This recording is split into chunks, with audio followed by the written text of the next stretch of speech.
আৰি মাছ আহি আছে আৰু এনেধৰণে আৰু গতিকে আমি দেখুৱাই গৈছোঁ যে যোৰহাটৰ এই যিখন নিউ ফিল্ড ৰোডৰ যিখন অস্থায়ী মাছৰ বজাৰ পাইকাৰী যিখন বজাৰ আৰু ইয়াতে আমি যিমানবোৰ মাছ আমি দেখা পাইছোঁ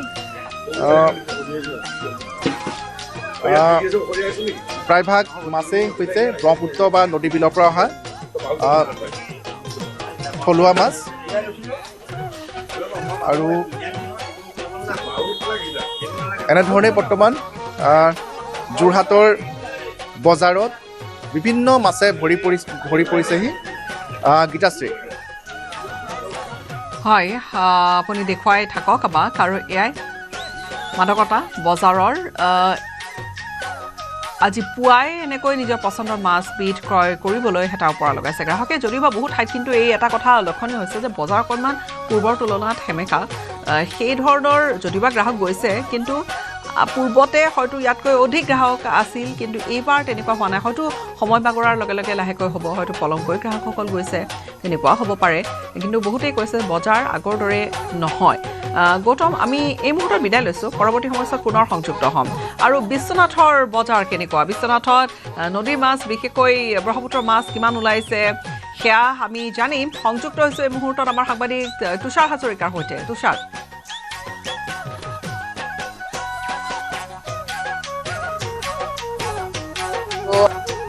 উৰুকাৰ বজাৰত এতিয়া দেখিবলৈ পোৱা গৈছে যে বিভিন্ন তৰহৰ মাছেৰে উভৈনদী হৈ পৰিছে আৰু এই মুহূৰ্তত মই বিশ্বনাথ চাৰিআলি দৈনিক বজাৰত উপস্থিত আছো আৰু মোৰ সহযোগী এই দৃশ্য দেখুৱাইছে মাছ কিনিবলৈ এতিয়া গ্ৰাহকৰ ইয়াত ভিৰ হোৱা দেখিবলৈ পোৱা গৈছে আৰু কেইবাটাও ডাঙৰ মাছ আজি বিশ্বনাথ চাৰিআলি দৈনিক বজাৰত ইয়াত দেখিবলৈ পোৱা গৈছে আৰু এইটো এটা আচলতে প্ৰকাণ্ড ভকুৱা মাছ এইটো ভকুৱা কিমান ওজন কিমান 25 কেজি 25 কেজি হয় ক'ৰ পৰা আনিছে এইটো ঘাটৰ বিশ্বনাথ ঘাটৰ 25 কেজি দাম কেনেকে দাম এতিয়া 1000 হয় অকণ দাঙি দিব পৰা যাব এই মুহূৰ্তত মাছটো আমি অকণ দাঙি দেখুৱাবলৈ চেষ্টা কৰিছো আৰু এইটো হৈছে এটা 25 কেজি ওজনৰ ভকুৱা মাছ আৰু এইটো বজাৰৰ যিসমূহ ডাঙৰ মাছ ওলাইছে তাৰ ভিতৰতে অন্যতম আৰু ইয়াত বিভিন্ন তৰহৰ মাছ ওলাইছে আমি দেখুৱাই আছো ইয়াত বাহুৱে হওক বা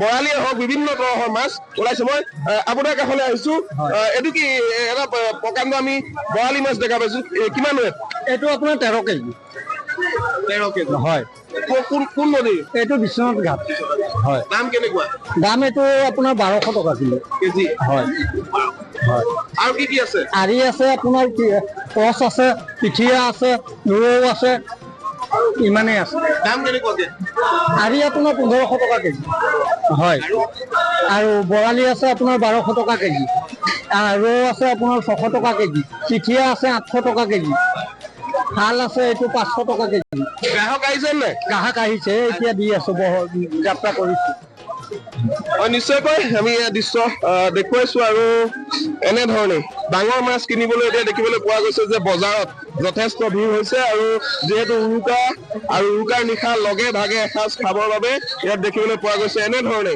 এয়া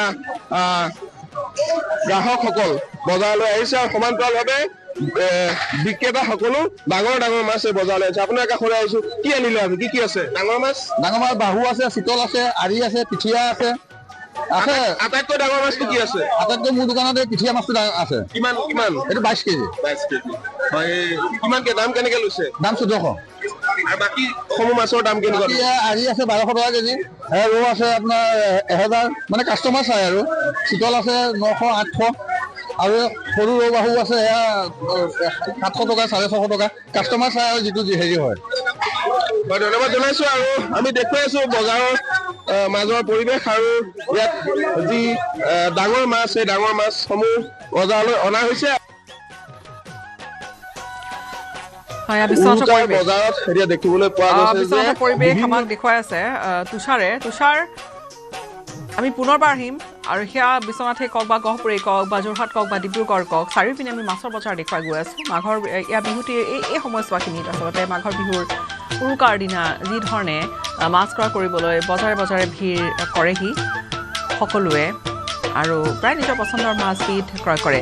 এই মুহূৰ্তত পুনৰ উজান বজাৰত থকা আমাৰ সাংবাদিকৰ সৈতে সংযুক্ত হৈছোঁ দীপাংকৰ। পোনে পোনে আমি দগা পল্লাত থকা এটা মাছৰ ওজন চলি আছে, দৰদাম চলি আছে, তাৰে সম্প্ৰচাৰ এই মুহূৰ্তত দেখুৱাইছোঁ। প্ৰায় 14 কেজি হ'ব চাগে এটা ভকুৱা মাছ আমি এই মুহূৰ্তত দেখিছোঁ পাল্লাত উঠোৱা হৈছে। আৰু যদি আপুনি দাগা অনুমান কৰে তেতিয়াহ'লে মই দেখিছোঁ দগা প্ৰায় 14 কেজি, প্ৰায় 14 কেজি। পুনৰ দেখুৱাইছোঁ প্ৰায় 14 কেজি ওজনৰ এটা ভকুৱা। আৰু এইদৰে উজান বজাৰত বৰ্তমান মাছৰ পয়বৰ ঘটিছে। আৰু মাছৰ বজাৰ বুলি ক'লেই উজান বজাৰ, মানুহক টানি আনে উজান বজাৰে, মানুহক হাত বাউলি মাতে। আৰু উৰুকাৰ নিশা যদি আখলত মাছৰ জুতিৰে যদি পৰিকল্পনা কৰা হয় তেতিয়াহ'লে প্ৰতিজন লোকেই উজান বজাৰলৈ দৌৰি আহে।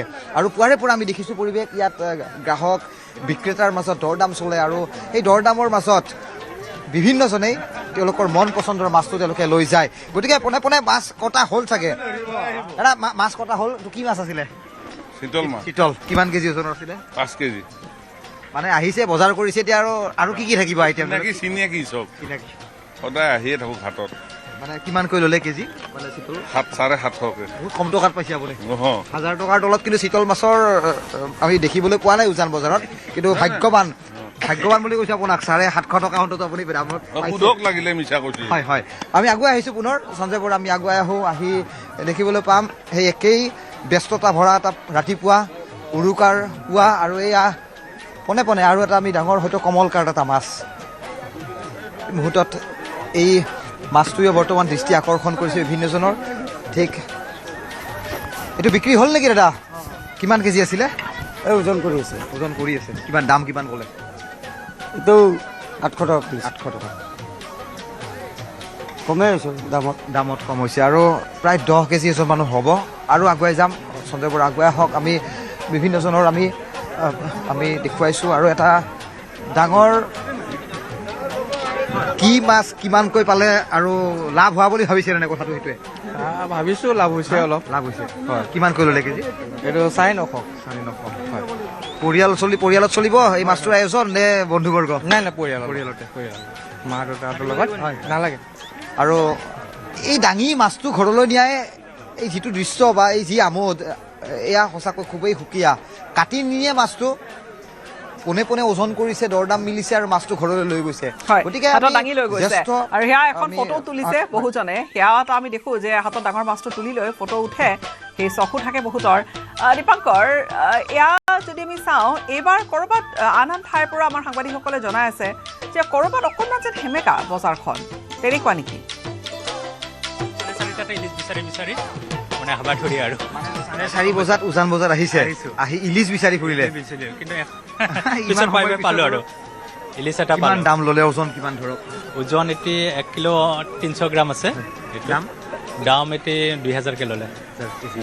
গোটেই পৰিয়াল চাগে আপোনালোকৰ? বিহুৰ শুভেচ্ছা দিলোঁ আটাইকে। ক'ৰ পৰা আহিছে আপোনালোক? আমি মঠঘৰীয়াৰ পৰা। কেনেকুৱা মাছ চালা? ডাঙৰ মাছ ক'ত দেখিলা? ডাঙৰ মাছ দেখিছা? ধন্যবাদ। আৰু আগুৱাই আহোঁ। আহি দেখি মান এটা ইয়াত ডাঙৰ মাছ ওজন কৰি থকা হৈছে। গতিকে এয়াই ব্যস্ততা গীতাশ্ৰী উজান বজাৰৰ। আৰু সেই কথাখিনি যে ক'ৰবাত বজাৰ সেমেকা নে গ্ৰাহক লাহে লাহেহে হৈছে, সেই কথাখিনিও জানি পুনৰ আহি আছোঁ। দীপাংকৰ সংযুক্ত হৈ থাকিব আমাৰ সৈতে। দৃশ্যবোৰ আপুনি দেখুৱাই গৈ থাকক।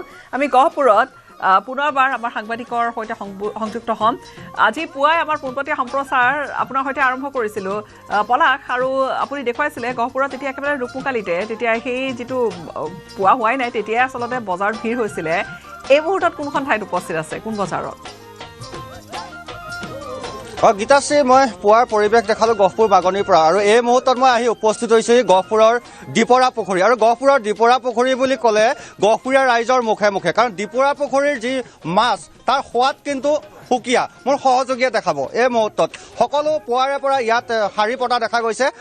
এয়া মাছ, ৰৌ, বাহু, এনেদৰে তেওঁলোকে প্ৰায় 5 কুইণ্টেল মাছ গ্ৰাহকৰ বাবে সাজু কৰি ৰাখিছে। 5 কুইণ্টেলতকৈ অধিক মাছ। আৰু আনফালে এয়া ৰাইজে হাতত মোনা লৈ পুৱাৰে পৰা তেওঁলোকে মাছ ল'বলৈ ভিৰ কৰা দেখা গৈছে। গ্ৰাহকসকল আছে, মই অকণ কথা পাতিম। কিমান সময়ৰ পৰা অপেক্ষা কৰি আছে মাছ ল'বলৈ? মইতো 5:30 পৰা আছো। 5:30 পৰা এতিয়াতো 7টা বাজিলে আৰু 7টা বাজিলে।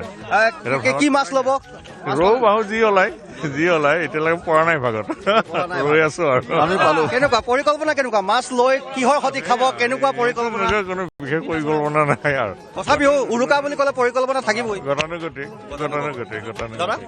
ভাল ভাল মাছ কিহৰ সৈতে খাব আজি আজি হেৰি মাছ হেৰি কি কয় আলু সৈতে আলু ফুলকবি বিলাহী বিলাহী থাকিবই হয় মছলা আলু মছলাৰ সৈতে আজি মছলাযুক্ত মাছ হাঁহৰ লগত মাছ কোমোৰা থাকিব ৰাতিপুৱাই আহিলো খাম বুলি মাঘৰ বিহুত দাদা কেনেকুৱা মাছ আজি কিহৰ সৈতে খোৱা হ'ব মাছ আলু বিলাহী তেনেকৈ খাওঁ হয় হয় বেছিভাগে কৈছে আলু বিলাহীয়ে খাব আৰু কি কি দাদা মাছ আপুনি পাইছে নাই হাতৰ পৰা পাইছো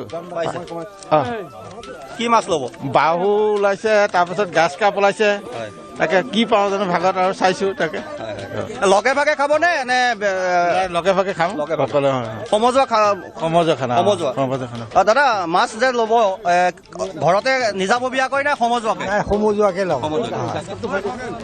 মাছখিনি মই পুনৰ দেখাবলৈ অনুৰোধ কৰিছো ইয়াত পলাশ হয়তো সমজুৱাকে খোৱা বোৱা হ'লে আয়োজনো অকণমান বেছি হয়তো মাছো অকণমান বেছিকৈ লয় বিধে বিধে হয়তো ৰান্ধে কিন্তু প্ৰত্যেকবিধ মাছৰে যিহেতু সোৱাদ সুকীয়া জিভাৰ জুতিত লাগি থকা যিবিধ জুতি তাক লৈয়ে আচলতে সেইখিনি কথা চিন্তা কৰিয়ে হয়তো মাছবিধ ক্ৰয় কৰিম বুলি আগতীয়াকৈ ভাবিয়ে আচলতে বহু গ্ৰাহকো আহিছে যে আজি কেনেকৈ ৰান্ধিম আৰু বহুতে কৈছে ইতিমধ্যে যে আজি আলুৰে ৰান্ধিম বা বিলাহীৰে ৰান্ধিম আৰু সেয়াই যে মুখত যিবিধ জুতি লাগি আছে সেইবিধ তেনেকৈ ৰান্ধি আজি উৰুকাৰ নিশা একেলগে এসাঁজ খোৱাৰ আয়োজন হয় সকলোৱে সেয়াই আশা কৰিছে দাদা যিহেতু মাছ বুলি ক'লে কিহেৰে বনাম কি বিশেষ গুৰুত্বপূৰ্ণ কাৰণ উৰুকাৰ নিশা কি মাছ ল'ম বুলি ঘৰৰ পৰা আশা কৰি আহিছোতো ডাঙৰ মাছ ল'ম বুলি এতিয়া ডাঙৰ মাছটো দেখিছো চাওঁ ৰৌ বাহু মিৰিকা চবেই আছে ডাঙৰ মাছ এটা ল'ম আৰু এতিয়া অপেক্ষা ঘৰত কি বুলি কৈ পঠাইছে কি মাছ আনিবলৈ কৈ পঠাইছে মানে ভাল ডাঙৰ চাইজৰ মাছ এটা লৈ যাব কৈছে আৰু ডাঙৰ চাইজৰ মাছ এটা নিব কৈছে গৈ লগে ভাগে খাবলৈ সকলোকে আৰু এই আপাহতে আপোনাৰ সকলোকে অসমবাসী ৰাইজলৈ ভোগালী বিহুৰ আন্তৰিক শুভেচ্ছা দাদা ঘৰত কি মাছ নিবলৈ কৈ পঠাইছে বাহু মাছ হয় বাহু মাছ বুলি কৈছে দাদা ঘৰত কি মাছ নিবলৈ কৈছে বাহু ঘৰত সকলোৱে বাহু খাই ভাল বাহু নিজাববীয়াকৈ নে হয় হয় এনেদৰে সকলোৱে মাছ তেওঁলোকে বিক্ৰী কৰি আছে আৰু আমি কথা পাতিম দাদা যিহেতু আপোনালোকৰ 5 কুইণ্টেল মাছ ৰাইজৰ বাবে সাজু কৰিছে হয় আমি গতানুগতিকভাৱে কলমপুৰ যুৱ সংঘৰ তত্বাৱধানত যি দ্বীপৰা পুখুৰী আছে আমি মাঘৰ বিহু উৰুকাৰ দিনা মাছ মাৰোঁ এইবাৰ কিন্তু আমি 25 ডিচেম্বৰ খ্ৰীষ্টমাছৰ দিনাও মাছ মাৰিলোঁ 31 ডিচেম্বৰ দিনাও মাছ মাৰিলোঁ সেইকাৰণে কিছু মাছ কম যদিও আজি আমাৰ 5 কুইণ্টেলমান মাছ ৰাইজলৈ আতিবগৈ নাই মাছ ৰাইজলৈ আমি চেষ্টা কৰিম সকলোকে দিবৰ কাৰণে চেষ্টা কৰিম যিহেতু আমাৰ ইয়াত সুলভ মূল্যত মাছটো দিয়া হয় সকলো ৰাইজ ওলাই আহে আৰু গাঁৱৰ সকলো ৰাইজ আহে আৰু গহপুৰৰ পৰাও ৰাইজসকল আহে আমি সকলোকে দিবলৈ চেষ্টা কৰিম পলাশ আমি পুনৰ আহিম আপোনাৰ ওচৰলৈ এখন বজাৰত দেখিছোঁ যথেষ্ট ভিৰ হৈছে আৰু সুলভ মূল্যত পোৱা সেই মাছবিধ পচন্দৰ মাছবিধ ক্ৰয় কৰিবলৈ বিচাৰিছে সকলোৱে পুনৰবাৰ আমি নগাঁৱৰ মাছৰ বজাৰ দেখুৱাম নীলোৎপল আমাৰ সৈতে সংযুক্ত হৈছে আমাৰ জ্যেষ্ঠ সাংবাদিক নীলোৎপল বৰা নীলোৎপল কোনখন মাছৰ বজাৰ এইবাৰ উপস্থিত আছে আৰু নগাঁৱৰ মাছ বুলি ক'লে ক'ৰ পৰা আচলতে অধিকাংশ মাছবোৰ আহিছে সেয়াও আমি জানিম পিছে গীতাশ্ৰী পুৱা আমি বৰবজাৰৰ পৰিৱেশ দেখুৱাইছিলোঁ বৰবজাৰত যি 15 কেজিলৈকে চিতল আহিছিলে আৰি আহিছিলে কিন্তু মই বৰ্তমান আছোঁ মিনি বিভাগৰ যিখন নগাঁৱৰ মিনি বিভাগৰ য'ত যিখন বজাৰ আছে য'ত সুলভ মূল্যত মাছৰ যোগান ধৰা হয় গ্ৰাহকক আমি তাত বৰ্তমান উপস্থিত আছোঁ আৰু এয়া আমি দেখুৱাইছোঁ বৰ্তমান ইয়াত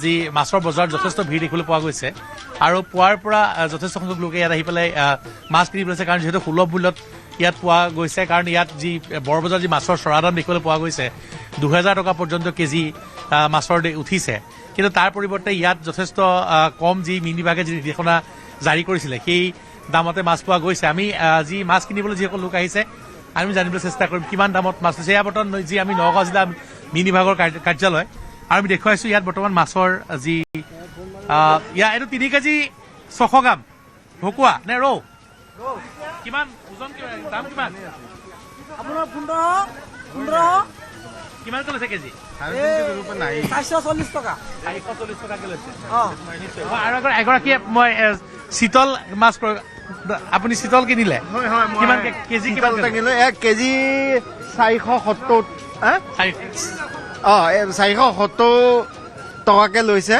1 কেজি নহয় প্ৰায় 2 কেজি মাছ এই বিহুত উপভোগ কৰিম বুলিয়ে লৈছোঁ আৰু হয় আৰু আপোনাৰ কি বুলি কয় ইয়াত মাছৰ দাম কম পাইছে মাছৰ দাম আন বজাৰতকৈ অকণমান কম আছে চৰকাৰী ৰেটৰ মতে এইটো চৰকাৰে মীন বিভাগৰ পৰা এইটো ৰেট নিৰীখ কৰি দিছে নিশ্চয় যি মীন বিভাগে যি মূল্য নিৰ্ধাৰণ কৰি দিছে সেই মূল্য অনুসৰি ইয়াত মাছ বিক্ৰী কৰা হৈছে আৰু আমি দেখুৱাইছো আপোনাৰ ক'ত ঘৰ আমাৰ ঘৰ ৰহাৰ পৰা আহিছো হয় ৰহালৈ লৈ যাওঁ বিহু শুভেচ্ছা থাকিলে আমি হয় নিশ্চয় দেখুৱাইছো বৰ্তমান এইদৰে বিভিন্ন স্থানৰ পৰা যিসকল লোক আহিছে তেওঁলোকে ইয়াত যিহেতু কিছু ইয়াত কম দামত মাছ ক্ৰয় কৰিব পাৰে গতিকে আহিছে আৰু ৰাজেশ দা আছে আমি জানিব চেষ্টা কৰিম প্ৰথমে বিহু শুভেচ্ছা জনাইছো আৰু আজি কি মাছ ল'ব মাছ চাইছেনে নাই মাছ চাইহে আছো একচুৱেলি কি মাছ ল'ম থিৰাং কৰিব পৰা নাই মই ভাবিছো ৰৌ ভকুৱা কিবা এটা বাছি লওঁ দাম কিছু কম ইয়াত দাম যথেষ্ট কম বৰবজাৰত মাছৰ জুই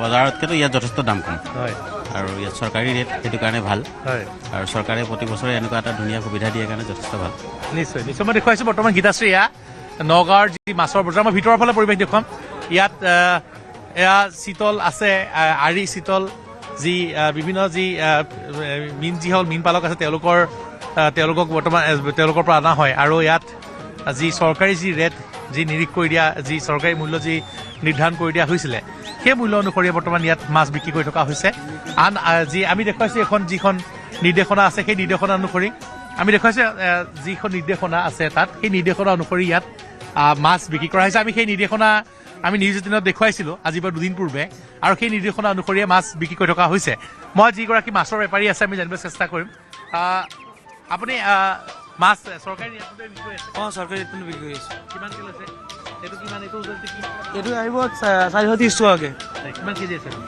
3 কেজি 400 3 কেজি 400 চৰকাৰী ৰেট নিশ্চয় মই দেখুৱাইছোঁ এয়া বৰ্তমান আৰু চিতল বা যি মাছেই নহওক ইয়াত যথেষ্ট কম দামত পোৱা গৈছে আন বজাৰতকৈ কিন্তু তাৰ বিপৰীতে দেখিবলৈ পোৱা গৈছে বৰবজাৰ বা আন বজাৰসমূহত যাৰ যি মৰ্জি সেইদৰে দাম লোৱা হৈছে আৰু এয়া আমি দেখুৱাইছোঁ বৰ্তমান যি নগাঁও জিলাৰ মীন বিভাগৰ যিখন বজাৰ সেই বজাৰৰ পৰিৱেশ আমি পোনপটীয়াকৈ দেখুৱাই আছোঁ বিগতাচি নীলোৎপল কৰ্মানীসকলকো লৈ আহিছে মাছবোৰ সম্ভৱতঃ দেখুৱাব যে কোনবিধ কি মাছ আৰু সেয়াও চিনাটো জনাটো প্ৰয়োজনীয় কৰ্মানীসকলকো আমি দেখিছোঁ কিন্তু আমি এইখন বজাৰ বুলিয়ে নহয় আন ঠাইতো যে ক'ৰবাত পিতৃ মাতৃয়ে হয়তো লৈ আহিছে কৰ্মানীসকলক আৰু মাছ দেখুৱাইছে নিশ্চয় নিশ্চয় মই জানিব চেষ্টা কৰিম মই আপুনি মাছ কিনিলে আৰু কণমানি এগৰাকী যুৱতী কণমানি শিশু এটি আছে মই কি নাম তোমাৰ মাছ কিনিলা আজি আজি উৰুকা ভোজ খাবা আৰু মই আপোনালোকৰ ক'ত ঘৰ মোৰ পুলিচ হিচাপ কিমানকৈ পালে মাছ মই চিতল ল'লোঁ আপোনাৰ 4 কেজি ওজনৰ 4 কেজি কিমান কি হৈছে 670কৈ ল'লে আপোনাৰ এনেই ঘৰ ক'ত জখলাবন্ধা ইয়াত চাকৰি সূত্ৰে আছে ইয়াত চাকৰি নিশ্চয় মই দেখুৱাইছোঁ বৰ্তমান বাইদেউ মাছ কিনিলে মই দেখুৱাইছোঁ আৰু এগৰাকী বাইদেউ আছে কিমান কিনিলে বাইদেউ আপোনাৰ 3 কেজি ওজনৰ হয় হেকেৰা 420 টকাকৈ লৈছে হয় নিশ্চয় নিশ্চয় মই দেখুৱাইছোঁ বৰ্তমান এয়া যি বাইদেৱে ঢেকেৰা মাছ কিনিছে ভকুৱা মাছক ঢেকেৰা মাছ বুলি কোৱা হয় ঠিক সেইদৰে দেখিবলৈ পোৱা গৈছে যে চিতল মাছো কিনি আছে আৰু যিহেতু এই পুলিচ ৰিজাৰ্ভৰ আৰক্ষী চাউনি একেবাৰে কাষতে গতিকে ইয়াত যথেষ্ট সংখ্যক আৰক্ষীৰ লোকে মাছ ক্ৰয় কৰিবলৈ আহিছে বিভিন্ন প্ৰান্তৰ পৰা যথেষ্ট সংখ্যক লোক আহিছে কাৰণ যথেষ্ট কম দামত যিটো মাছ পোৱা গৈছে আৰু বৰ্তমানো মাছ আহি আছে বিভিন্ন যি মীন পালকসকলে মাছ ইয়ালৈ আনি আছে আৰু যিসকল লোকে বৰবজাৰত চৰা দামত মাছ ক্ৰয় কৰিব নোৱাৰে তেওঁলোকে যাতে ইয়াত মাছ ক্ৰয় কৰিব পাৰে তাৰ বাবে বৰ্তমান ইয়াত সুবিধা প্ৰদান কৰা হৈছে আৰু এইদৰে দেখিবলৈ পোৱা গৈছে আমাৰ বিভিন্ন ঠাইৰ পৰা পোনপটীয়া সম্প্ৰচাৰত মাছৰ বজাৰবোৰ দেখুৱাই গৈ আছে বহুততে কিন্তু কৈছে বহুতেই যে মাছৰ বজাৰখন কিন্তু এইবাৰ অকণমান সেমেকা বা হয়তো পূৰ্বৰ দৰে ভিৰ কম হোৱাৰ কিবা কাৰণ থাকিব পাৰে নেকি বা ভিৰ কম দেখিছে নেকি আপুনি নগাঁৱত আৰু লগতে সুধিম যে ভিৰ কম এতিয়ালৈকে হয়তো আকৌ দিনৰ ভাগলৈকে সময় আছে লাহে লাহে বাঢ়িব নেকি গ্ৰাহকৰ ভিৰ নিশ্চয় গীতাশ্ৰী আপুনি একেবাৰে সঁচা কথা কৈছে আমি প্ৰতিবাৰেই বৰবজাৰ মাছৰ বজাৰ আমি যেতিয়া পুৱাৰ ভাগত আমি বাতৰি সংগ্ৰহ কৰিবলৈ আহোঁ যথেষ্ট ভিৰ থাকে কিন্তু এইবাৰ একেবাৰে সেমেকা মই কানুদা আছে মই কানুদাৰ পৰা জানিব চেষ্টা কৰিম আপোনাৰ প্ৰশ্ন উত্তৰ দিম কানুদা প্ৰথমে বিহুৰ শুভেচ্ছা জনাইছোঁ আৰু মাছ ক্ৰয় কৰিবলৈ আহিছে এইবাৰ কিন্তু বজাৰ কিছু সেমেকা কিন্তু মানে এটা বস্তু আচৰিত দেখিছোঁ আমাৰ মানে ইমান ভোগৰ এইটো যিটো উৎসৱ, এই উৎসৱত অসমীয়া মানুহখিনি দেখোন আনন্দটো খুব স্তিমিত হৈ যোৱা নিচিনা লাগিছে। মই মোৰ ছোৱালীকো লৈ আহিছোঁ দেখুৱাবৰ কাৰণে বজাৰখন। কাৰণ কিয় এনেকুৱা এটা দিন আহিছে, কেইদিনমানৰ পিছত হয়তো আমাৰ অচিনাকি মানুহ কিছুমানে মাছটোও লৈ যাব, লগতে কেৰাহী এটাও লৈ যাব, কাটি কুটি যে ঘৰতে বাছি কৰি দিব। কিন্তু মোৰ কথাটো হ'ল এই পৰিৱেশটো দেখুৱাবৰ কাৰণেই লৈ আহিছোঁ ছোৱালীক। কি নাম তোমাৰ? উদিচি লস্কৰ, কোন ক্লাছত পঢ়িছা? ক্লাছ 8ত। ক্লাছ 8ত। মই দেখুৱাইছোঁ, মই উদিচিয়ে আহিছে দেউতাকৰ লগত বজাৰ চাবলৈ, কেনেকুৱা লাগিছে? ভালে লাগিছে। আজিৰ দিনটোৰ কাৰণে আমি প্ৰত্যেক বছৰে ৰৈ থাকোঁ। এই বজাৰ অহা বছৰলৈও এনেকৈ আজিৰ দিনটোৰ কাৰণে ৰওঁ আৰু মাছ চাছ চাই ভালে লাগে। মাছ খাই ইমান ভাল নাপাওঁ, কিন্তু দেউতাৰ লগত আহিছোঁ যে সেইটোৱে ডাঙৰ কথা। কানুদা, এটা কথা আমি জানিবলৈ চেষ্টা কৰিম, বজাৰত ভিৰ কম, উৎসাহো কম যথেষ্ট। আমি বৰ বজাৰলৈ যেতিয়া যাওঁ বহুত ভিৰ থাকে, এইবাৰ যথেষ্ট মানুহ কম। আমাৰ যি প্ৰাণৰ শিল্পীগৰাকীৰ যি মৃত্যু হ'ল, তাৰ বাবেও কিছু ৰাইজৰ অন্তৰ দুখ আছে, যাৰ বাবে এইদৰে এইবাৰ বজাৰ সেমেকা কিছু। কথাটো সঁচা, এইটো এটা একদম মনৰ কথা তই কৈছা। কাৰণ কিয় আমি ভূপেন দাৰ মৃত্যুও দেখিছোঁ আমাৰ মোৰ বয়সত, আৰু জুবিন দাৰ মৃত্যুও দেখিছোঁ। কিন্তু ভূপেন দাৰ মৃত্যুটো আমি সহজভাৱে ল'লোঁ, কাৰণ এটা বয়সত তেখেত গুচি গৈছে, এটা যাবই লাগিব, চিৰন্তন নিয়ম এইটো। কিন্তু এখেতৰ মৃত্যুৱে যে ক'ৰবাত আমাৰ এইখিনিতে এতিয়াও দুখ দি আছে যে আমাৰ প্ৰাণৰ শিল্পীজন কিয় এনেকুৱা হৈ গ'ল। সেই ভাৱটোৱে সকলোকে অকণমান স্তিমিত কৰিছে। নিশ্চয় নিশ্চয় নিশ্চয়। কাৰণ যি নহওক তথাপি আমি কিন্তু বাপতি খাওনক জীয়াই ৰাখিব লাগিব, আৰু ভোগালীৰ শুভেচ্ছা থাকিলে। কিন্তু গীতাশ্ৰী, মই এটা কথা পুনৰ কৈছোঁ যে এইবাৰ বজাৰত কিছু সেমেকা পৰিৱেশ, আৰু তাৰ কাৰণ হৈছে বিভিন্ন কাৰণ আছে। মূল্যবৃদ্ধি প্ৰতিবাৰে থাকেই, তাৰ মাজতো ৰাইজ আহে, কিন্তু এইবাৰ যেন কিছু সেমেকা, আৰু তাৰ কাৰণো যেন আমাৰ প্ৰাণৰ শিল্পীগৰাকী। কাৰণ এইবাৰ প্ৰথম ছেপ্টেম্বৰৰ যি বেদনা আচলতে সকলোৱে অনুভৱ কৰিছে মৰ্মে মৰ্মে, আৰু সঁচাকৈ সেয়াও এটা কাৰণ হয়তো হ'ব পাৰে যে পৰম্পৰাটো থাকিব, পৰম্পৰা ৰক্ষা সকলোৱে কৰিছে, আৰু এই পৰম্পৰাৰ এই টান যে সকলোৱে বজাৰত মাছ ক্ৰয় কৰিবলৈ গৈছে, ঢপলিয়াই গৈছে, লগে ভাগে এসাঁজ খাব। কিন্তু ক'ৰবাত যেন সেই এটা খুব হাই হৈ হাল্লাৰ যিটো এটা পৰিৱেশ, মাছৰ বজাৰ এই উৰুকাৰ পোৱাটো, তেনেকুৱা ধৰণৰ যেন পৰিৱেশ এটা ক'ৰবাত আমি দেখা নাই। পূৰ্বতেও আমি প্ৰত্যেকবাৰে পোনপটীয়া সম্প্ৰচাৰত সেই ধৰণৰ পৰিৱেশ দেখোঁ, কিন্তু এইবাৰ যেন অকণমান ক'ৰবাত সুকীয়া যেন অনুভৱ হৈছে। আৰু আমাৰ সাংবাদিকসকলে বিভিন্ন ঠাইত বিভিন্নজনৰ সৈতে কথা পাতিছে, তেওঁলোকে ধৰণৰ সেই একেধৰণৰ কথাখিনিয়ে কৈছে। নীলোৎপল, আমি পুনৰ আহিম। এগৰাকীয়ে কৈছে যে তেওঁ ক্লাছ 8ত পঢ়ে, মাছ খাই বৰ বেছি ভাল নাপায়, কিন্তু মাছ আচলতে চাবলৈ আহিছে, আৰু সেয়াই আচলতে কথা যে বহুতেই মাছ চায়ো ভাল পায়, আৰু সেয়াও গ্ৰাহকে ভিৰ কৰেহি। নীলোৎপল, আমি পুনৰ আহি আছোঁ আপোনাৰ ওচৰলৈ। জেছিম আহমেদ আমাৰ সৈতে সংযুক্ত হৈছে এইখিনি সময়ছোৱাত ডিব্ৰুগড়ৰ পৰা। জেছিম, আমি এই কথাখিনি পাতি আছিলোঁ যে মাছ খাইতো খায়, মাছ কিহেৰে ৰান্ধিব, কেনেকৈ ৰান্ধিব, বিলাহীৰে ৰান্ধিবনে, নানাবিধ ব্যঞ্জন ফ্ৰাই কৰিব, এই ধৰণৰ কথা বতৰাবোৰ আছে, কিন্তু মাছ চায়ো ভাল পায়, আৰু সেইবাবেও বহু লোক ওলাই আহে যে কিমান ডাঙৰ মাছবিধ ওলাইছে, বা বিলৰ মাছটো কেনেকুৱা, বা ব্ৰহ্মপুত্ৰৰ মাছটো এইবাৰ কেনেকুৱা ওলাইছে, সেইখিনি কথাও আচলতে সুকীয়া এটা আমেজ আছে তাৰো। হয় গীতাশ্ৰী, আপুনি ইয়াৰ পূৰ্বৰ বুলেটিনত আপুনি কৈছিলে যে থলুৱা মাছৰ আচলতে কথা কৈছিলে, আমাৰ যিসমূহ নদী উপনদী আছে তাৰ কথা কৈছিলে। মই এইখন বজাৰ ডিব্ৰুগড় নতুন বজাৰত আছিলোঁ, পুৰণি মাছৰ বজাৰখনত। তাত অলপ যদিও থলুৱা মাছ আছিলে, তাৰ লগতে কাণপুৰ ইত্যাদি ঠাইৰ পৰা অহা বৃহৎ বৃহৎ আকাৰৰ মাছবোৰো দেখা গৈছিলে। এইবাৰ দেখুৱাম নিউজ 18ৰ দৰ্শকসকলে এইবাৰ ডিব্ৰুগড় চকিডিঙি বজাৰখন দেখুৱাইছোঁ। সমান্তৰালকৈ আজিকালি মাঘৰ বিহুৰ বতৰত বিশেষকৈ চকিডিঙিৰ এই অঞ্চলত মাছৰ বৃহৎ বজাৰ গঢ় লৈ উঠে। এইবোৰ মাছ দেখা গৈছে, এইবোৰ থলুৱা উৎপাদিত মাছ, সম্পূৰ্ণ থলুৱা। আৰু সেই মাছসমূহ মই দেখুৱাইছোঁ, বিভিন্ন প্ৰজাতিৰ মাছ আছে। মাছ বিক্ৰী কৰিবলৈ এইসকল যিসকল উৎপাদনৰ লগত জড়িত থাকে যিসকল লোক, তেওঁলোক পুৱাৰ ভাগৰ পৰাই আচলতে বহুত সোনকালৰ সময়তে কাহিলী পুৱাতে তেওঁলোক আহি ইয়াত সাজু হৈছে। বাইদেউ এগৰাকী আছে। প্ৰথম কথা, আজি ভোগালীৰ বতৰত বাইদেউ এগৰাকীয়ে নিজৰ থলুৱাভাৱে উৎপাদিত মাছসমূহ ইয়াত বিক্ৰী কৰিবলৈ ডিব্ৰুগড় চকিডিঙি বজাৰখনত বিক্ৰী কৰিবলৈ আহিছে। বাইদেউ, কোনটো প্ৰতিষ্ঠানৰ লগত আপোনাৰ কেনেধৰণে মাছ উৎপাদন কৰে? আৰু প্ৰতিষ্ঠান বুলি মই প্ৰায় নিজাববীয়াকৈ মীন বিভাগে অলপ সহায় কৰিছে বাৰু। কি কি মাছ আছে বাইদেউ? ৰৌ, বাহু, বিশেষ, কুহি, মিৰিকা। কেনেকৈ দামবোৰ কেনেকৈ? যিহেতু ওজনেৰে চৰকাৰে নিৰ্ধাৰণ কৰি দিছে, তেনেকৈ দিয়া হৈছে। আৰু চিতল আছে নেকি? আছে। চিতল কেনেকৈ?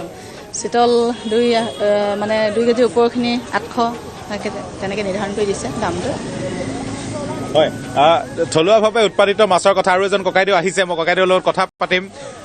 আজি যিহেতু দেখিছোৱে মাছ ল'বলৈ আহিছে, মই লোৱাৰ আগতে আপোনাক ৰ'বলৈ ক'লো, মাছ আজি কিহেৰে খোৱাৰ পৰিকল্পনা আছে? যিহেতু ভোগৰ বতৰ, ভোগালীৰ সাজ বছৰটোৰ ভাল চিতল, ডাঙৰ চিতল এজনী লৈ যাম বুলি ভাবিছোঁ। কিহৰ লগত খাব? এইটো তাত মানে ৰাইজে গম পাব এতিয়া কেনেকুৱা ধৰণে যোগাৰ কৰি আছে। তথাপিতো মানে বিলাহী আৰু তাৰমানে যিটো নেকি আমি আগতে পৰম্পৰা যিটো কৰিছিলোঁ সেইটো হিচাপতে কৰিম। মটৰ, বিলাহী, ফুলকবি উৎপাদিত গোটেইখিনি আমাৰ। হয় সেনেকুৱা হিচাপতে আমি কৰিম তাৰমানে। তেনেকৈ কৰিব। হয় এইদৰে আচলতে যুঁজাযু চলি আছে। মই গীতাশ্ৰী আৰু পৰিৱেশ দেখুৱাম। মাছ উৎপাদনকাৰীসকল ইয়াত আহিছে, চিতল মাছ লৈছে। এয়া চিতল মাছৰ বৃহৎ আকাৰৰ চিতল মাছ লৈছে। আৰু এজন ব্যক্তি আছে, আমি কথা কি ল'লে আজি কিহেৰে খাব সেইটো কওক। মই চিতল লৈছোঁ আৰু মিৰিকা লৈছোঁ আৰু কি পাওঁ চাওঁ। চিতল মাছেৰে ৰাতি খোৱা সমূহীয়া ভোজ ভাত নে পৰিয়ালৰ লগত ভোজ ভাত? সমূহীয়াকৈ হ'ব, দাঙি দিলে ভাল লাগিব আপুনি। সমূহীয়াকৈ হ'ব আৰু পৰিয়ালৰ লগতো হ'ব। প্ৰথমে পৰিয়ালৰ কাৰণে লৈছোঁ, তাৰপৰা ৰাজহুৱাভাৱে খাবৰ কাৰণে ৰাজহুৱাভাৱে বজাৰ কৰা হ'ব। কিহৰ লগত জুতি হ'ব? এনেই ঘৰুৱা আপোনালোকৰ কোন অঞ্চলৰ? লেজাই কলাখোৱা অঞ্চলৰ? কলাখোৱা যিখন গাঁওখন আমি প্ৰায় 60 ঘৰ মানুহ আছোঁ। আমি একেলগতে এটাই মেজি জ্বলাওঁ আৰু একেলগতে ৰাতি ভোজ ভাত খাওঁ। কিহেৰে ৰন্ধা হ'ব মাছ? বিশেষতে তাত হাঁহৰ বিশেষত্ব এটা থাকে কোমোৰাৰ লগত, আৰু চিতল মাছ ঔটেঙা দি বনোৱা হয়। বঢ়িয়া। এইবাৰ ভোগৰ আয়োজন ধুনীয়া, তাৰমানে খেতি পথাৰ যথেষ্ট ভাল এইবাৰ, আৰু খেতি পথাৰ ভাল হ'লে অসমীয়া মানুহৰ ভোগালীৰ উপভোগটো যথেষ্ট ভাল হয়। কাৰণ পথাৰত যেতিয়া ধানকেইটা উভৈনদী হৈছে, ভঁৰালত ভৰোৱা হৈছে, গতিকে ভঁৰালত ধানেৰে ভোগালী উদযাপন কৰা হয়। সেইবাবে মানুহৰ মনবোৰ ভাল। আৰু গাঁও ঘৰত যাম, মই যিহেতু টাউনত থাকোঁ, গাঁৱৰ ঘৰতে মাছ লৈছোঁ, তাৰপিছত ৰাতিলৈ এসাঁজ খাম আৰু সকলোৱে মিলি মিলি। গীতাশ্ৰী এষাৰ ধুনীয়া কথা ক'লে যে এইবাৰ খেতি ভাল হৈছে। যিহেতু অসমীয়া মানুহ চহা জীৱনৰ, অসমীয়া কৃষি প্ৰধান অঞ্চল অসমখন, আৰু এইজন ব্যক্তিয়ে কৈছে যে নিজৰ অঞ্চলত খেতি ভাল হৈছে, বিশেষকৈ লেজাই কলাখোৱা অঞ্চল, সেইটো বানে গৰকা দীঘলীয়া সময়ৰ অঞ্চল। চৰকাৰে অলপ উন্নত কৰিলে, বৰ্তমান সময়ত মাথাউৰি সাজিলে, এইসমূহ মাছো লৈ আছে। আৰু কৃষি ভাল হোৱাৰ বাবে এইবাৰ নদন বদনকে ভোগালীৰ যিহেতু ভোগালী ভোগৰ উৎসৱ, সেইবাবে খাব। দাদা ক'ৰ পৰা আহিছে? মই মিলন নগৰ পাইছোঁ। মিলন নগৰ। কি ল'লে মাছ? চিতল মাছ ল'লো। চিতল ল'লে। কিহেৰে খাব? চিতল আৰু এইবাৰ খাইছোঁ আৰু কেনেকৈ খাওঁ, ঘৰলৈ গ'লে গম পাওঁ গৃহিণীয়ে কেনেকৈ বনায়। পৰিয়ালে খাব নে সমূহীয়াভাৱে খাব? হয়, পৰিয়ালে খাম। হয়। মিলন নগৰত ঘৰ? হয়, মিলন নগৰ হয়। এয়া চহৰৰ পৰিৱেশ। তেওঁ চহৰৰ পৰা আহিছে। ইজন আপোনাৰ গীতাশ্ৰী গাঁও অঞ্চলৰ আছিলে, খেতি ভাল হোৱাৰ কথা কৈছিলে। এইসমূহ মাছো আছে, উৎপাদিত সৰু মাছো তেওঁলোকে বিভিন্ন নিজৰ প্ৰতিষ্ঠানৰ পৰা আনিছে, থলুৱাভাৱে উৎপাদিত মাছ। আৰু গীতাশ্ৰী আৰু ব্যক্তি আছে, আমি কথা হ'বলৈ যত্ন কৰিম। আপুনি কোৱাৰ দৰে আমি মাছৰ ভিজুৱেল আৰু কথা পতাৰ চেষ্টা কৰিম। আপুনি ক'ৰ পৰা আনিছে মাছ? এইটো আমি জকাইৰ পৰা আনিছোঁ, জকাই দিহিং ঠেকেৰাণী গাঁও। এইটো আমি থলুৱাভাৱে উৎপাদন কৰিছোঁ। আজি ভোগালী উৎসৱত সকলোৱে শুভেচ্ছা জনাইছোঁ, আৰু সকলোৱে যাতে ভালদৰে পাৰ কৰিব পাৰে। আমাৰ ছাৰো আছে আমাৰ এখেতেও আজি ল'বলৈ আহিছে। তেখেতে এইটো মাছ পচন্দ কৰিছে। তেখেতে আজি ঘৰত ভালদৰে তেখেতে উপভোগ কৰিম বুলি ভাবিছে। যে এতিয়া আমি আপোনালোকৰ যোগেদি সমগ্ৰ অসমবাসীয়ে যাতে ভালদৰে উপভোগ কৰিব পাৰে, তাৰ বাবে তেখেতলোকলৈ। কিমান মাছ আনিছিলে? মোৰ প্ৰায় আজি 5 কুইণ্টেল মান মাছ আনিছিলোঁ। এতিয়ালৈকে মোৰ 3 কুইণ্টেল মান গৈছে। ৰাইজৰ সঁহাৰি ভাল পাইছোঁ, আৰু ভৱিষ্যতে ভাল পাম বুলি আশা। কেইটা বজাত আহিছিলে? আমি প্ৰায় 2 বজাতে উঠিছোঁ। 2 বজাৰ পৰা প্ৰায় মাছ লুট কৰি আহি আছোঁ। হয়, 3 বজাত তেওঁলোকে যদি ইয়ালৈ আহিছে, এতিয়া 5:30-6 বাজিছে, প্ৰায় 7 বাজিছে। 3 ঘণ্টাত 3 কুইণ্টেল মাছ বিক্ৰী কৰিছে। আৰু জেচিম, এই যি মাছৰ বজাৰত হেতা ওপৰা লগোৱা যিটো পৰিৱেশ, আৰু কংক্ৰিটৰ মহানগৰৰ পৰিৱেশটো অকণমান সুকীয়া হয়, কিন্তু সমান্তৰালকৈ যদি আমি চহা জীৱনৰ কথা কওঁ, সেয়া ভোগালীৰ আচলতে একেবাৰে নিভাঁজ এখন ছবি তাত দেখা যায়। বজাৰত ব্যস্ততা, আখলত ব্যস্ততা, পথাৰত ব্যস্ততা। পথাৰত এগৰাকীয়ে ক'লে যে খেতি ভাল হৈছে, আৰু সেয়াই হৈছে অসমীয়াৰ আচল যেন সম্পদ, যে খেতি মূলতঃ খেতিকে ভিত্তি কৰি গোটেইখিনি কথা বতৰা। ইয়াত এগৰাকী আমি মহিলা বিক্ৰেতাকো দেখিছিলোঁ। তেওঁৰ সৈতে যদি পুনৰবাৰ কথা পাতে জেচিম। হয় গীতাশ্ৰী, আমি কৃষিজীৱী যিহেতু অসমীয়াৰ যদি পথাৰ ভাল হয়, খেতি ভাল হয়, তেনেহ'লে বছৰটোলৈ নদন বদন অৱস্থা হয় অসমীয়াৰ। এইটোৱে পৰম্পৰা আমাৰ, এইটোৱে আচলতে আমাৰ অস্তিত্ব বুলি ক'ব লাগিব। সেইগৰাকী মহিলাৰ ওচৰত আহিছোঁ। তেওঁ মই দেখিছোঁ জুতিৰে চাহ একাপো খাইছে, এনেদৰে থিয় হৈ আছে। কিন্তু আজি পুৱা কেই বজাত আহিছিলে কৈছিলে? পুৱা আমি 5 বজাতে আহিছিলে। 5 বজাত মাছ, ইয়াত নিজৰ উৎপাদিত মাছসমূহ বিক্ৰী কৰিবলৈ আহিছিলে। পুৱাৰ পৰা এটুপি পানীও চাগে খোৱা নাই, এতিয়া চাহ খাইছে। হয়, অকণমান লৈ আহিছে। আজি আপোনাৰ ঘৰটোতো ভোগালী আয়োজন কেনেকুৱা? ভোগালী আয়োজন যিহেতুকে মই এই মীন পালনৰ লগত জড়িত, যিহেতু সেইকাৰণে মই আগতীয়াকৈ মোৰ প্ৰয়োজনীয় কামখিনি আজৰি হৈ মেলি মই বিশেষকৈ আজি দিনটোত প্ৰত্যেক বছৰে আহোঁ, যেতিয়া আজৰি হৈ আহিছোঁ আৰু বিহু। আজি কিমান মাছ আনিছিলে? মই 5 কুইণ্টেল আনিছোঁ। 5 কুইণ্টেল কিমান? প্ৰায় গৈছেগৈ আৰু 1 কুইণ্টেল আছে। 1 কুইণ্টেল আছে। কেইটা বজাত আহিছিলে কৈছিলে? 5 বজাত। 5 বজাত আহি বৰ্তমানলৈকে গীতাশ্ৰী 4 কুইণ্টেল মাছ বিকিলে, 5 কুইণ্টেল আনিছিলে। এয়া মহিলা উদ্যমিতা বুলি ক'ব লাগিব। আমাৰ অসমীয়া নাৰীয়েও যে সেই প্ৰতিদ্বন্দ্বিতাত নামিব পাৰে, অসমীয়া বজাৰখন ধৰিব পাৰে, সেয়া কিন্তু এয়া ভোগালীৰ বজাৰৰ পৰা মই দেখুৱাইছোঁ পৰিৱেশ। এইগৰাকী মহিলাই ইয়াত থিয় হয়, 5 বজাৰ পৰা থিয় হৈ আছে, থিয় হৈ এইসমূহ মাছ বিক্ৰী কৰিছে, নিজে উৎপাদিত মাছ। অসমীয়া মহিলা যি সবল স্থিতি, সেয়া এখন ছবি আজি ভোগালীৰ পৰিৱেশত ইয়াৰ পৰা ডিব্ৰুগড় চকিডিঙিৰ পৰা নিউজ 18ৰ দৰ্শকসকলক দেখুৱাইছোঁ। জেচিম, আমি পুনৰ আহিম আপোনাৰ ওচৰলৈ। আপুনি সুন্দৰ কথা কৈছে যে স্বাৱলম্বিতাৰ সুন্দৰ নিদৰ্শন এই মহিলাগৰাকীয়ে দাঙি ধৰিছে। তেওঁ পুৱা 5:30 বজাৰ পৰাই তেওঁ থিয় হৈ আছে, মাছ তেওঁৰ উৎপাদিত মাছ লৈ আহিছে, বিক্ৰী কৰিছে কুইণ্টলে প্ৰায় 4 কুইণ্টলমান তেওঁ মাছ বিক্ৰী কৰা বুলি তেওঁ কৈছে। আৰু এই মুহূৰ্তত পুনৰ গুৱাহাটী বজাৰলৈ উভতিম, গুৱাহাটী বজাৰ দেখুৱাম। সংযুক্ত হৈছোঁ এইবাৰ আমাৰ সাংবাদিক অজয় বৰ্মনৰ সৈতে। অজয়, কোনখন বজাৰত উপস্থিত আছে, ক'ত উপস্থিত আছে? শুনিছোঁ গীতাশ্ৰী, আজি পুৱাৰে ভাগৰ পৰাই নিউজ 18 সমদৰ্শক দৰ্শকসকলক আমি সতীৰ্থ সাংবাদিকসকলে বিভিন্ন মাছৰ বজাৰৰ যি ছবি, সেই ছবি দেখুৱাইছে। কোন বজাৰত কিমান ডাঙৰ ডাঙৰ মাছ ওলাইছে সেয়াও দেখাইছোঁ। আৰু সামন্তলকৈ মই আজি নাৰেংগী কলংপাৰ বজাৰত উপস্থিত আছোঁ এই মুহূৰ্তত। আৰু নাৰেংগী কলংপাৰ বজাৰতো ব্যতিক্ৰম নহয়, নাৰেংগী কলংপাৰ বজাৰতো বিভিন্ন ৰকমৰ থলুৱা মাছ এই মুহূৰ্তত উপলব্ধ হৈছে। প্ৰায় 15 পৰা 17 কেজি বিভিন্ন প্ৰকাৰৰ মাছ ইয়াত উপলব্ধ হৈছে আৰু গ্ৰাহকৰ ভিৰ সামন্তলকৈ দেখাইছে। প্ৰথমতে মই মাছৰ বজাৰৰ যি সামগ্ৰিক পৰিৱেশ, সেই পৰিৱেশ নিউজ 18 অসম নৰ্থ ইষ্টৰ কৰিম আৰু সামন্তলকৈ বিক্ৰেতাসকল আছে, তেওঁলোকৰ পৰা জানিব বিচাৰিম। দাদা, পুৱাৰে পৰাই মাছৰ বজাৰ ভিৰ দেখা গৈছে, কি মাছ আছে আপোনাৰ ইয়াতে? ইয়াতে আছে আপোনাৰ বৰালি আছে, শিলগুৰি আছে, মিৰ্গা আছে, ৰৌ আছে, ভকুৱা আছে, আৰি আছে, বিকেট আছে, চিতল আছে। ডাঙৰ মাছ ডাঙৰে আমাৰ। কিমান কেজি ওজনৰ ডাঙৰ মাছ? আপোনাৰ 15 kilo, 14 kilo, 10 kilo, 6 kilo, 7 kilo, সব কিছু আছে। বৰালি আছে। কিমান কেজি এইটো? এইটো 18 কিলো। নিশ্চয় গীতাশ্ৰী, এইটো হৈছে 18 কেজিৰ বৰালি। এইটোৰ ওজন দাম কিমান? এইটোৰ দাম হ'ল 700 টকা। 700 টকা কেজি। গ্ৰাহক কেনেকুৱা? গ্ৰাহক নাই এতিয়া বৰ্তমান, অলপ পিছত হ'ব পাৰে। শুনিছক যিহেতুকে পুৱাৰ ভাগত গ্ৰাহকৰ কিছু কম পৰিমাণ দেখা গৈছে, কিন্তু যিহেতুকে সময় পাৰ হৈ যাই আছে, সময় পাৰ হোৱাৰ লগে লগে গ্ৰাহকৰ সংখ্যাও কিন্তু বৃদ্ধি হৈছে।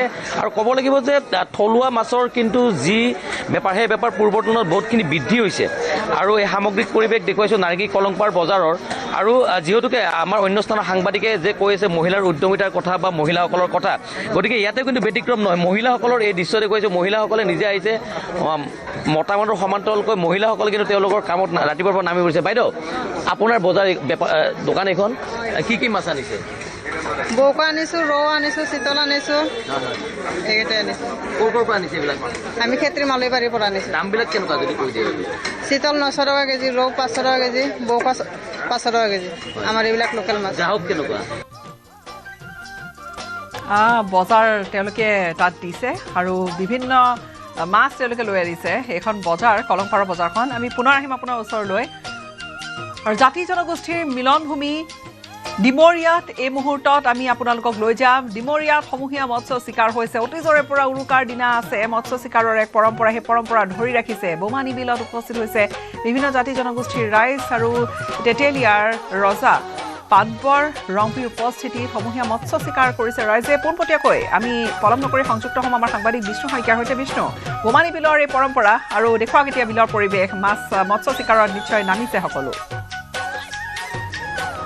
হয়, উৰুকাৰ দিনাখন আচলতে ডিমৰীয়াৰ যি বোমানী বিল আছে, এই বোমানী বিলত এটা ৰজাদিনীয়া পৰম্পৰা বৰ্তি আছে। আৰু সেই ৰজাদিনীয়া পৰম্পৰা অনুসৰি প্ৰত্যেক বছৰে উৰুকাৰ দিনা পুৱা এই বিলখনত ইয়াৰ এই ডিমৰীয়া অঞ্চলৰ যিসকল বিভিন্ন জাতি জনগোষ্ঠীৰ লোক আছে, তেওঁলোকে ইয়াত মৎস্য চিকাৰ কৰে সমূহীয়াভাৱে।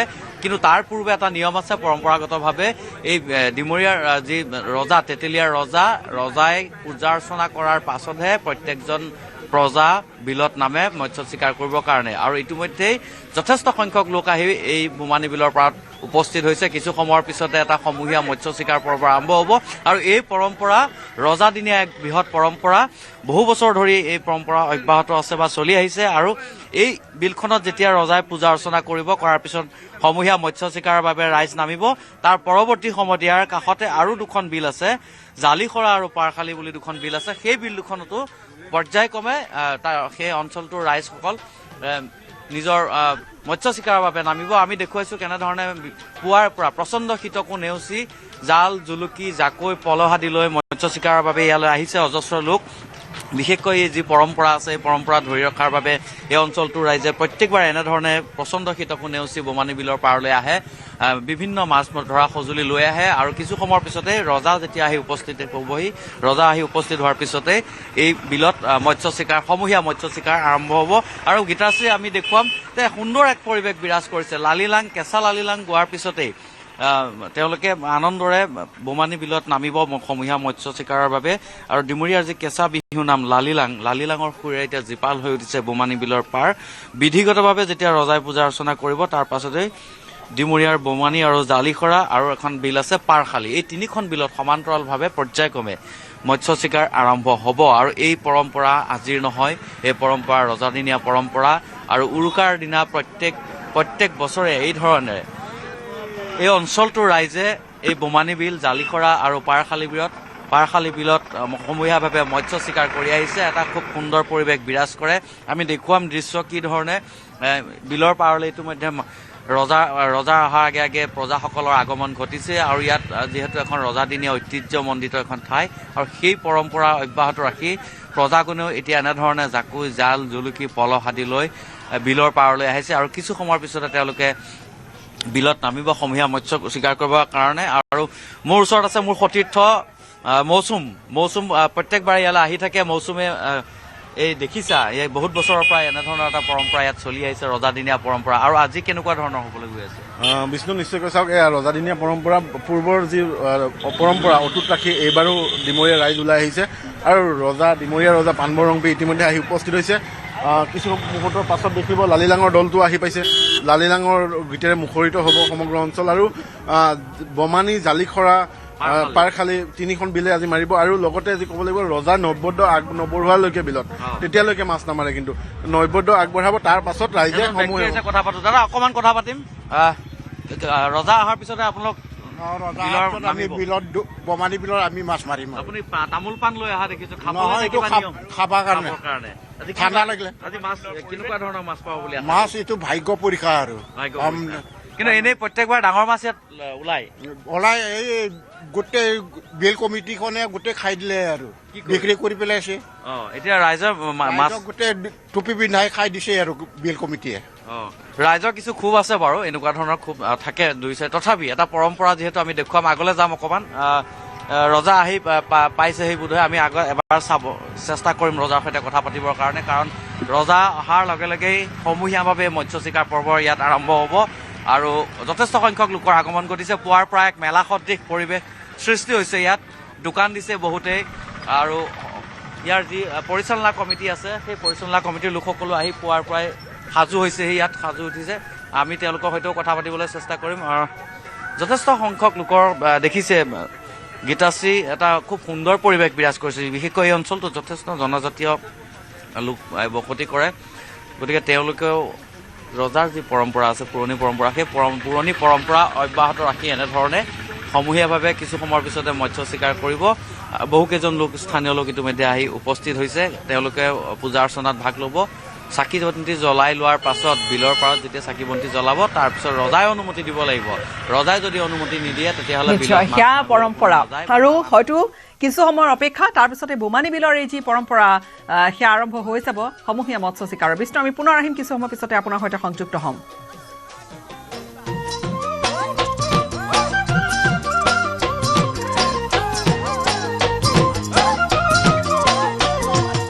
ইয়াৰ সৈতে সময় হ'ল বিদায় লোৱাৰ নমস্কাৰ খন্তেক সময়ৰ পিছতে আমি অধিক খবৰ অব্যাহত ৰাখিম বাতৰি লৈ আহিব প্ৰিয়ংকাই